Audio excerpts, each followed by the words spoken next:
Hello दोस्तों, कैसे आप सब? केम छो? आप सभी का स्वागत करती हूँ मैं Sanam Patel. Praise the Lord. चलिए शुरू करते हैं हमारी आत्मिक जर्नी सकारात्मक बातों के साथ। दोस्तों, आज हम बात करेंगे आज्ञा पालन के ऊपर। हम कई बार अपने संसार के माता पिता का निरादर तो करते ही, आज्ञा का पालन नहीं करते और करते भी हैं कई बार। उससे भी कई गुना ज़्यादा हम पिता परमेश्वर की आज्ञाओं का निरादर करते हैं, उसके वचनों का पालन नहीं करते हैं, हम उसको रिस्पेक्ट नहीं देते हैं, हम अपने मन मुताबिक चीज़ों को तोड़ मरोड़ करते रहते हैं। तो ऐसा हमें ना करते हुए यीशु मसीह ने जो हमें पिता परमेश्वर ने आज्ञाएं दी है, प्रभु ने एक कहते हैं ना सीधा सरल तरीका बताया है जीने का, वो हमें मानना है। मुश्किल है पर मानना है, मनन करना है, उस पर चलना है। देखिए, नामुमकिन कुछ भी नहीं। व्यवस्था विवरण अध्याय 28 का वचन 11 से 13 कहता है कि हमें समझने की जरूरत है, सीखने की जरूरत है, अपने जीवन में उतारने की जरूरत है। वचन कहता है कि जिस देश के विषय यहोवा ने तेरे पूर्वजों से शपथ खाकर तुझे देने को कहा था, उस पे मैं तेरी संतान को और तेरी भूमि की उपज पशुओं की बढ़ती करके तेरी भलाई करेगा। परमेश्वर बहुत ही, देखिए, दया, करुणा, प्रेम से भरा हुआ है। उसका क्रोध है ना बहुत धीमा है, परंतु जब उसका क्रोध आता है, झलझलाहट उठती है, बहुत भयंकर होती है। और परमेश्वर कह रहे ऐसा कभी ना आए, किसी पर ना आए। उसका प्रेम जो है ना, उसका फ़ायदा नहीं उठाना चाहिए, टेकन फॉर ग्रांटेड नहीं लेना चाहिए। परमेश्वर हमें वादा करता है कि वो हमारे बाल बच्चों को, हमारे रहने की जगह को आशीषित करेगा, हमारे पशुओं को भलाई के में देखेगा, तो वो करेगा। यहोवा तेरे लिए आकाश रूपी उत्तम भंडार को खोलकर तेरी भूमि पर समय पर मेघ बरसाया करेगा और तेरे सारे कामों पर आशीष देगा। और तू बहुत तेरी जातियों को उधार देगा, परंतु किसी से तुझे उधार लेना ना पड़ेगा। कितनी प्यारी बात है ना। हम हर एक मनुष्य चाहता है, मैं भी चाहती हूँ कि कभी अपना हाथ ना फैले, देने वाला बने, लेने वाला ना बने। तो परमेश्वर ये कहता है कि जब हम उसकी आज्ञा का पालन करते तो हम देने वाले व्यक्ति बनते और उधार हमें कभी लेना नहीं पड़ेगा, क्योंकि हम देने वाले बन जाएंगे ना। कोई अगर हमारे पास आएगा तो हम देने के योग्य होंगे, लायक होंगे। और यहोवा तुझे पूछ नहीं सिर ठहराएगा, और तू नीचे नहीं परंतु ऊपर ही रहेगा। यदि परमेश्वर यहोवा की आज्ञा है जो आज तुझे सुनाता हूँ, तो उसे मानने में मन लगाकर चौकसी करे। इसे अंडरलाइन कर लो, मन लगाकर चौकसी करने पे अंडरलाइन, अलर्टता से एकदम मन को रेडी करके, हृदय को तैयार करके, जो भी चीजें आशीष दी है ना, ब्लेसिंग्स दी है ना परमेश्वर ने, हमारे बाल बच्चे सुखी रहेंगे, हमारे पशुओं की बढ़ती होगी, हमारे साथ भलाई होगी। वो शपथ खाकर उसने कहा, कसम खाकर कहा, कसम खाई परमेश्वर ने, आकाश रूपी भंडार को खोल देगा हमारे लिए, हमारी भूमि पर मेह बरसाएगा, पूरी तरह हमें ब्लेसिंग से भर देगा। हमें कभी भी किसी से मांगना नहीं पड़ेगा। लेकिन ये कब होगा? जब हम हमारे मन की चौकसी करेंगे, उसके वचनों को हम मनन करेंगे, उसकी आज्ञाओं का पालन करेंगे। हम सबको है ना, सबको अच्छा अच्छा चाहिए, सबको, चाहे मैं हूँ, आप, दुनिया का कोई भी मनुष्य, कोई भी इंसान क्यों ना हो, छोटा बड़ा, अमीर गरीब, मिडिल क्लास, कोई भी एज का क्यों ना हो, हर कोई अच्छा अच्छा बढ़िया बढ़िया चीजें चाहता है ना। चाहे घर हो, जिसके घर हो उसको नया घर चाहिए, जिसके पास छोटा हो उसको बड़ा चाहिए, जिसके पास नहीं उसको चाहिए गाड़ी, बैंक बैलेंस, जायदाद, सब सब अच्छा अच्छा, सब बढ़िया बढ़िया वाला चाहिए, है ना। जो भी लालच की चीज है ना, जो अट्रैक्ट करती है। लेकिन परंतु जिसे कहा जाता है आज्ञाओं को नहीं मानना, हमें आज्ञा पालन नहीं करना चाहते, या फिर यूं कहे कि अपनी सहूलियत के मुताबिक जितना हम मानना चाहते हैं, जितना हम कंफर्टेबल है, उतना ही भाई हम मानेंगे, उतना ही करेंगे, पूरा नहीं मानेंगे। पूरा मानने में तो भाई देखिए, पूरी तरह पवित्र होना पड़ेगा, ओबीडियंट होना पड़ेगा, अधीनता में रहना पड़ेगा, आज्ञा माननी पड़ेगी, तो वो तो हमसे होगा नहीं। तो जितना हम कर सकते हैं ना, 100 का है तो एक तो कर ही लूंगी, मैं एक तो कर ही सकता हूँ, प्रभु का तो ग्रेस है ना, वो तो मान ही लेगा। ये है इंसान की फितरत। तो फिर पूरे आशीष की उम्मीद क्यों करते हैं, है ना? क्यों? सोच के देखिए, चाहिए पूरा, मानना कुछ नहीं है, चाहिए सब कुछ पूरा, करेंगे कुछ नहीं। परमेश्वर आकाश रूपी उत्तम भंडार खोलने के लिए तैयार है। हमें हमारे परिवार बाल बच्चों को आशीष से भरने तैयार है। हम लेने वाले नहीं, देने वाले बनेंगे। कितनी बेहतरीन बात है। लेकिन हम उसकी आज्ञाओं का पालन नहीं करेंगे तो कैसे होगा? आज्ञा का पालन करेंगे जो हम नहीं करते या करना नहीं चाहते हैं, तो फिर ये तो मुमकिन नहीं है ना। इस संसार में हम बहुत सुखी जीवन जिए, हम स्वस्थ रहे, निरोगी रहे, हमारे बाल बच्चे भरपूरी से रहे, खुशहाल ज़िंदगी जिए, आशीषित जीवन जिए, हमारे पास कभी कोई कमी घटी ना हो, हमारे घर में कोई माँगना है तो खाली हाथ ना जाए, कैसे पॉसिबल है? तो आज्ञा क्या है? उसने कहा है जो 10 आज्ञाएँ मूसा को जो दी थी, वो आज्ञाओं का हमें पालन करना है। यीशु मसीह पिता परमेश्वर हमसे क्या कहता है? पहली आज्ञा कहता है कि तू मुझे छोड़ दूसरे को ईश्वर करके ना मानना। मतलब हम इस दुनिया में ऐसी कोई चीज़ नहीं है जिसे परमेश्वर को छोड़ के ना मानते हो, चाहे छोटी हो, बड़ी हो, कोई भी चीज़ हो। जो चीज़ें उसने बनाई, जो उसकी रचना है ना, उसने खूबसूरत चीज़ें बहुत सारी बनाई हुई, सृष्टि भरी पड़ी उसकी खूबियों से। हम उसको नमन करेंगे, प्रणाम करेंगे, उसकी पूजा करेंगे, उसको महत्व देने लग जाएँगे। लेकिन जिसने परमेश्वर ने ये सारी चीज़ें अधिकार रखा इन सारी चीज़ों पे, जिसने ये सारी चीज़ों को बनाया, रचाया है, उसको छोड़ के कहते हैं ना, हम जो क्रिएटर है उसे छोड़ के उसके क्रिएशन को नमन करने लग जाते हैं। तो वो क्या कहता है? तो मुझे छोड़ के दूसरों को कभी ईश्वर करके ना मानना, पर हम मानते हैं। दूसरी आज्ञा, तू अपने लिए कोई मूर्ति खोद कर ना बनाना, ना किसी प्रतिमा बनाना जो आकाश, दुनिया, पृथ्वी या जल में, तो उनको दंडवत ना करना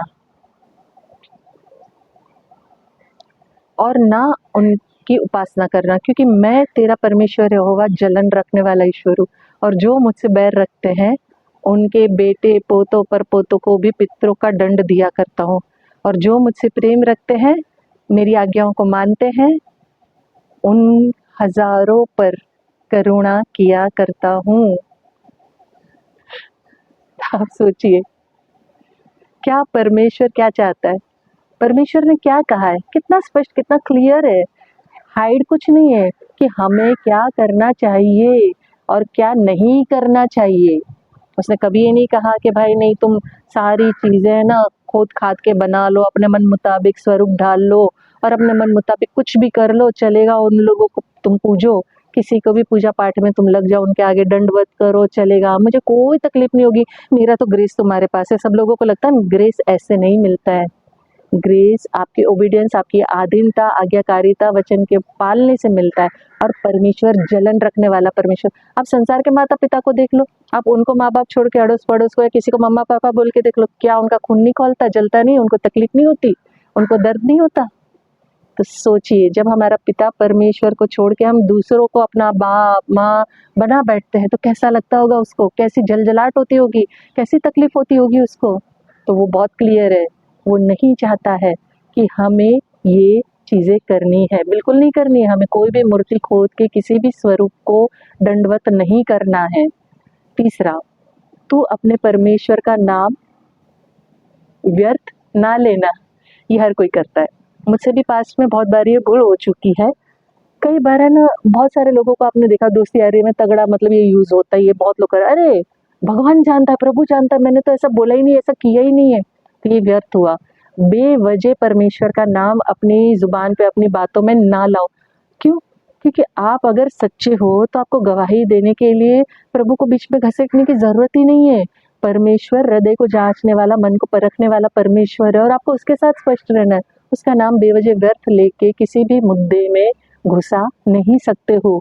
तो अपने परमेश्वर का नाम व्यर्थ नहीं लेना है, क्योंकि जो यहोवा का नाम व्यर्थ लेता वो निर्दोष नहीं ठहरता। बाप रे! बहुत डरावना है, खतरनाक है और मैंने इसके लिए बहुत माफ़ी माँगी है। अगर पास्ट में कर चुके हो जैसे मैं कर चुकी हूँ तो पश्चाताप कर लो, माफ़ी माँग लो और दोबारा कभी मत दोहराओ उस भूल को, क्योंकि ये बहुत भयंकर वाली है। और नहीं किए तो प्रेज़ गॉड, मत करना। क्योंकि परमेश्वर का नाम व्यर्थ में लेना हमें कभी भी निर्दोष नहीं ठहराता है।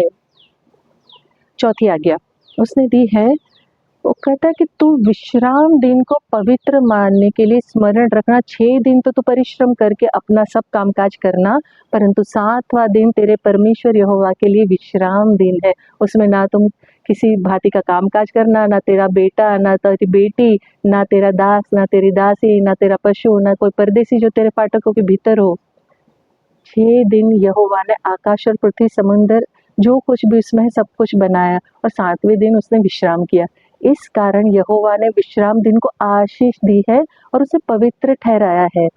अब देखिए संसार में है ना, मतलब मुझे तो बड़े मतलब अजीब लगता है, ताज्जुब होता है, पूरी दुनिया जहाँ तक लोग हैं, एक छोर से दूसरे छोर तक जहाँ तक भी है, हर कोई है ना, अलग-अलग भाषा में, प्रोफेशनली वे में भी अगर आप ले लीजिए, मंडे टू सैटरडे काम करते हैं और संडे हर जगह छुट्टी होती है, हर एक जगह।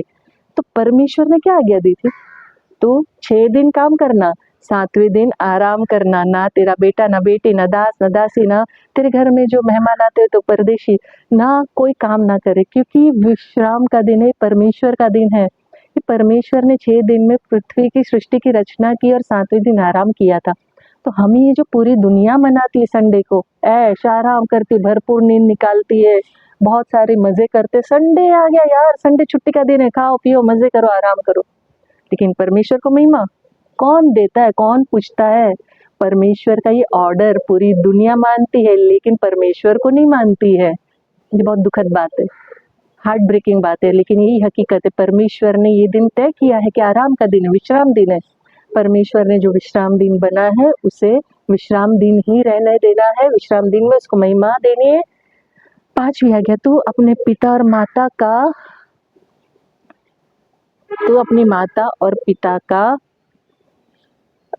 अपने पिता और माता का आदर करना, जिससे जो देश तेरा पिता परमेश्वर यहोवा तुझे देता है, उसमें तू बहुत दिन तक रहने पाए। तो परमेश्वर क्या चाहता है? पूरी दुनिया में बड़े बुजुर्ग, ज्ञानी, ध्यानी, बड़े-बड़े नाम वाले, अपने माँ-बाप की इज़्ज़त करो, माँ-बाप की मानो, माँ-बाप के चरणों में रहो। सबसे प्रथम परमेश्वर ने कहा है कि अपने माता-पिता का आदर करो। और ये एक ऐसा वचन है, ये एक ऐसी आज्ञा है जिसमें प्रभु डायरेक्ट हमें कुछ देने की बात कर रहा है, जिसे हमें माँगने की ज़रूरत नहीं है। परमेश्वर कहता है तू अपने माता-पिता का आदर कर, तो जो देश तेरा परमेश्वर यहोवा तुझे देता है, उसमें तू बहुत दिन तक रहने पाएगा। मतलब अच्छा तंदुरुस्त जीवन जिएगा, आशीषित जीवन जिएगा, हर एक ब्लेसिंग्स आ जाती है। जो भी बच्चे अपने माता-पिता का आदर करते हैं, उनका रिस्पेक्ट करते हैं, उनको डिसरिस्पेक्ट नहीं करते हैं, उनकी केयर करते हैं, प्रभु परमेश्वर डायरेक्ट उन्हें ब्लेस्ड करता है। सोचिए, ये आज्ञा परमेश्वर की ओर से है, तो कितने लोग मानते हैं इन आज्ञा को। और आज के दौर में तो मतलब भयंकर मैं गंदगी देखती हूँ, माँ-बाप को गाली-गलौज करके बुलाते हैं, उनको नीचा दिखाते, एज होने के बाद उनको छोड़ देते हैं आश्रम में जाके। मतलब बहुत सारी गंदगी, बहुत सारे मतलब दुर्व्यवहार, परेशानियाँ इस संसार में मौजूद है। क्या हम परमेश्वर की आज्ञा को मानते हैं? सोच के देखिए। 6ठी आज्ञा, परमेश्वर कहता है तू खून ना करना। अब बहुत लोग बोलेंगे कि भाई मैंने तो लाइफ में कभी खून नहीं किया, किसी का खून नहीं किया है मैंने तो। खून करना मतलब ये वो फ़िल्मों में दिखाते हैं, जो रियल लाइफ में क्राइम या गंदगी चलती है इस दुनिया में, वो ही खून नहीं है। आप किसी के दिल का खून करते हो, किसी के अरमानों का, किसी की इच्छाओं का, किसी की आरज़ुओं का खून करते हो, किसी के दिल-दिमाग को तकलीफ़ देते हो, हर एक प्रकार का जो कठिनाई उत्पन्न करते हो ना, अच्छाई करने की जगह, भलाई करने की जगह, उनके खुशियों का जो खून करते हो ना, वो भी तो खून ही है ना यार। खून का अर्थ ये नहीं है कि भाई बस वो मारा, बहा दिया खून। खून के आँसू रुलाना क्या होता है? क्या वाक़ई आँखों में से खून के आँसू निकलते हैं? खून के आँसू का मतलब होता है दिल का दर्द, जब दिल जलता है ना, तड़प भर देते हो ना, ज़ख्मों पे नमक, नींबू डाल देते हो ना, वो बात है ये कि भाई खून मत करना। 7वां, तू व्यभिचार ना करना। ये तो बाप रे! आज के ज़माने में उफ़ तौबा वाला भयंकर भरा हुआ है। एडल्टरी से भरा हुआ है ये संसार। हर कोई गलत रिश्ते में भरा हुआ है। किसी भी रिश्तों का कहते हैं लाज, शर्म, लिहाज़, मान, मर्यादा नहीं रही है। ना माँ-बाप का, ना भाई-बहनों का, ना बड़ों का, ना पति का, ना पत्नी का, ना माँ का, ना बेटे का, ना बेटी का। कोई किसी के भी सामने कुछ भी कैसे भी हरकत करता है। सेक्स तो दुनिया भर का इस संसार में भरा हुआ है, जगह-जगह पे। और आप टीवी ओपन करो, नेट ओपन करो, छोटे-छोटे बच्चे यार गंदी-गंदी एडवर्टाइज़ देखते हैं। जो हमें हमारे माँ-बाप कहते हैं ना, अलग रूम में समझाते थे कि भाई पीरियड्स आए तो ये करना चाहिए, ऐसा करना चाहिए, इससे दूर रहना चाहिए, ये कपड़े नहीं पहनना, ऐसे नहीं झुकना। थोक के भाव में कॉन्डोम की एडवर्टाइज़, दारू की एडवर्टाइज़, तंबाकू और क्या-क्या गंदी हरकतों के साथ एडवर्टाइज़ बनती है। तो परमेश्वर क्या चाहता है? तो व्यभिचार ना करना। लेकिन व्यभिचार आज के ज़माने में, आज के संसार में कूट-कूट के भरा हुआ है, हर जगह-जगह पे भरा हुआ है। आप एक मोबाइल को भी अगर ओपन करते हो ना, तो बाप रे बाप! तौबा ही है, तौबा ही है। क्या मतलब जो नहीं देखना चाहते वो भी सामने नज़र के आ जाता है। तो ये दुविधा तो भयंकर है, लेकिन इससे बचना है तो तू व्यभिचार ना करना। 8वीं आज्ञा है तो चोरी ना करना। अब चोरी का अर्थ ये नहीं है कि भाई बड़ी डकैती कर दी, रॉबरी कर दी, बैंक लूट ली, कोई बड़ी कुछ चीज़। चोरी चोरी होती है, चाहे छोटी हो, बड़ी हो, किसी भी प्रकार की हो। चोरी चोरी है। कई बार हम जब बच्चे होते या जवान भी हो जाते या कॉलेज जाने वाले या हमें कुछ चाहिए होता है, हम उनकी जेब से निकाल लेते, माता-पिता की जेब से पर्स से, तो ये भी चोरी हुई ना। हमने उनसे पूछा नहीं, परमिशन नहीं ली, आज्ञा नहीं ली, तो चोरी चोरी होती है। किसी भी प्रकार की चोरी हो, चोरी चोरी है। अपनों से, परायों से की हो, दोस्त से, दुश्मन से, कहीं भी की हो, चोरी चोरी है। चोरी नहीं करनी है। 9वीं आज्ञा, तो किसी के विरुद्ध झूठी साक्षी नहीं देना। ये तो हर कोई करता है, हर कोई करता है। कभी-कभी फ्रेंड्स में भी देख लीजिए, कोई इंसान अगर सच भी बोल रहा है लेकिन उसको सच्चे को इंसान को पकड़ के खड़ा कर देंगे, तो सच बोलना, हाँ, ये मैंने किया था ना, ऐसा मैंने बोला था ना।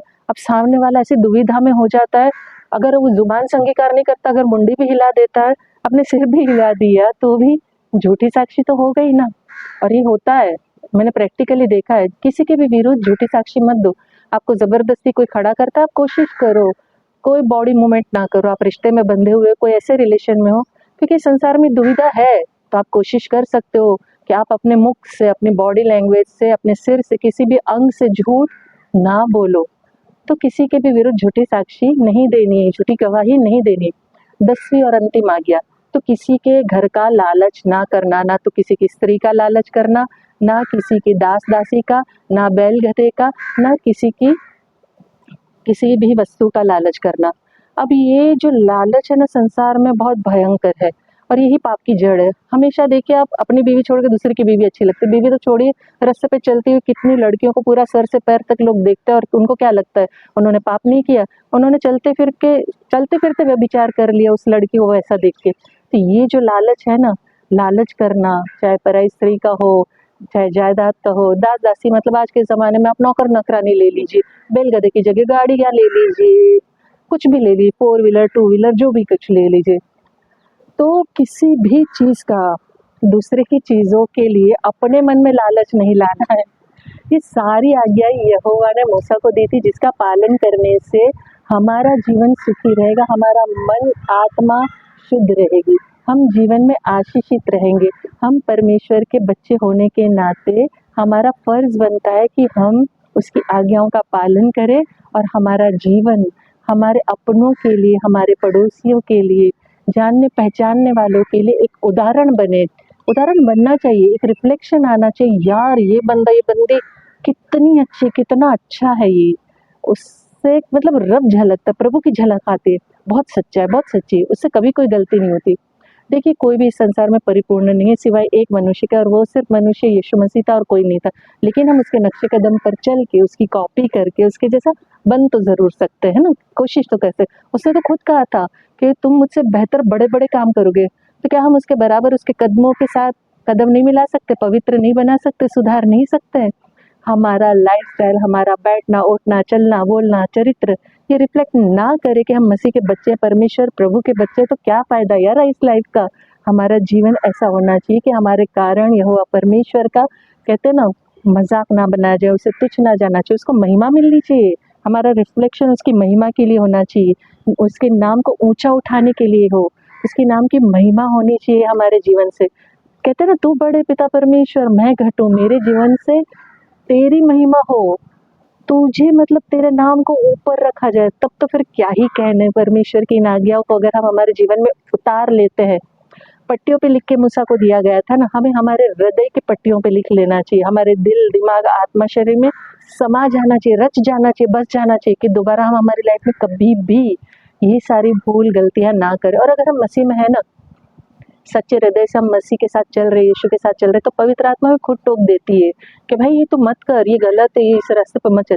ये 10 आज्ञाएँ जैसे मैंने आपको बताई कि तू मुझे छोड़ दूसरे को ईश्वर करके ना मानना, तू अपने लिए कोई मूर्ति खोद कर ना बनाना, तू अपने परमेश्वर का नाम व्यर्थ ना लेना, तू विश्राम दिन को पवित्र मानने के लिए स्मरण रखना, तू अपने पिता को, अपनी माता का आदर करना, तू खून ना करना, तू व्यभिचार ना करना, तू चोरी ना करना, तू किसी के विरुद्ध झूठी साक्षी ना देना, तू लालच ना करना। ये 10 बातें अगर हम हमारे हृदय रूपी पट्टी पे लिख लें, तो फिर तो दुनिया की कोई ताकत हमें नहीं, कहते हैं ना, ब्लेस्ड होने से रोक नहीं सकती है, और दुनिया की कोई चीज़ नहीं जो हमें ना मिले, क्योंकि ये 10 आज्ञाएँ जब हम हमारे हृदय पे लिख लेते हैं, तो हम परमेश्वर को प्रथम स्थान देते, परमेश्वर के राज्य को प्रथम स्थान देते, उसकी अधीनता में रहते, उसकी आज्ञाकारिता में रहते, तो पिता परमेश्वर हमें आशीषों से भर देता है। आमीन, हालेलुया। आखिर में मैं जैसे अंत में कहती हूँ, मैं दिल से चाहती हूँ आप खुश रहे, अपनों को खुश रखें और हमेशा मुस्कुराते रहें। शांति, शालोम और सलाम आपके नाम।